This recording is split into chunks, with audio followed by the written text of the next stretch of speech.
Sir, ನಿಮ್ದು ಇಸ್ರೋ ಹುಟ್ಟಿ ಕಣ್ಣು ಬಿಟ್ಟ ದಿನಗಳಿಂದ ಎತ್ತಿನ ಗಾಡಿ ಬಂಡಿಲೆಲ್ಲ ಇಕ್ವಿಪ್ಮೆಂಟ್ ಗಳನ್ನ ಸಾಗಿಸಿದ ದಿನದಿಂದ ಚಂದ್ರನ ಮೇಲೆ ನಾವು ಭಾರತ ಹೋಗಿ ಲ್ಯಾಂಡ್ ಆಗೋ ತನಕವೂ ಕೂಡ ನೀವು ಅದಕ್ಕೆ ಸಾಕ್ಷಿಯಾಗಿದ್ದೀರಿ. ಇನ್ನೂ ಕೂಡ ಭಾರತದ ಸ್ಪೇಸ್ ಸೈನ್ಸ್ ನಲ್ಲಿ ಆಕ್ಟಿವ್ ರೋಲ್ ನಿಭಾಯಿಸ್ತಾ ಇದ್ದೀರಿ. ಏನನ್ಸುತ್ತೆ ಆ ಎತ್ತಿನ ಗಾಡಿಯಲ್ಲಿ ಇಕ್ವಿಪ್ಮೆಂಟ್ ಸಾಗಿಸಿರೋ ದಿನದಿಂದ ಇವಾಗ ನಾವು ಬೇರೆ ದೇಶಗಳ ಸ್ಯಾಟಲೈಟ್ ಅನ್ನ ಕಳಿಸೋ ಮಟ್ಟಿಗೆ ಬೆಳೆದಿರೋದು? ಈ ಜರ್ನಿನ ಒಂದು ಸ್ವಲ್ಪ ಸಮ್ಮರೈಸ್ ಮಾಡಿ ಹೇಳೋದಾದ್ರೆ ಹೇಗೆ ಅಂತ ಹೇಳಿದರೆ, ಮೊದಲು ಹೇಳಿದಾಗನೇ ಸೇರುವಾಗ ಸಾರಾಭಾಯಿ ಅವರಿದ್ದರು. ಸಾರಾಭಾಯಿ ಅವರು 71ರಲ್ಲಿ ತೀರಿದ ಮೇಲೆ ಪ್ರೊಫೆಸರ್ ಸತೀಶ್ ಧಾವನ್ ಅಂತ ಅವರು ಈ ಇಂಡಿಯನ್ ಇನ್ಸ್ಟಿಟ್ಯೂಟ್ ಆಫ್ ಸೈನ್ಸ್ ಇದಲ್ಲ ವಿಜ್ಞಾನ ಸಂಸ್ಥೆ ಅಧ್ಯಕ್ಷರಾಗಿದ್ದರು. ಅವರನ್ನು ಚೇರ್ಮನ್ ಆಗಿ ಭಾರತ ಸರ್ಕಾರ ಅವಾಗ ಅವ್ರನ್ನ ಅಪಾಯಿಂಟ್ ಮಾಡಿತ್ತು. ಅವರಾಗಿ ದಿಗ್ಗಜರಕ್ಕೆ ಅವರು ಅವಾಗ ಬರೋರು ಮಾಡೋರು, ಅವ್ರ ಜೊತೆ ಕೆಲಸ.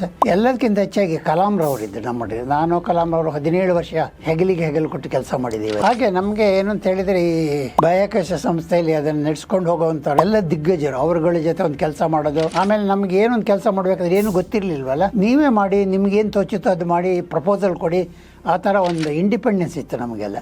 ಅದೆಲ್ಲ ಇರೋದ್ರಿಂದ ಏನಾಯಿತು, ಕುತೂಹಲ ಹೆಚ್ಚಾಯಿತು, ಕೆಲಸ ಮಾಡಲಿಕ್ಕೆ ಆಸಕ್ತಿ ಬಂತು, ಮಾಡಿದ್ರಲ್ಲಿ ಸೋಲು ಬಂತು, ಗೆಲುವು ಬಂತು.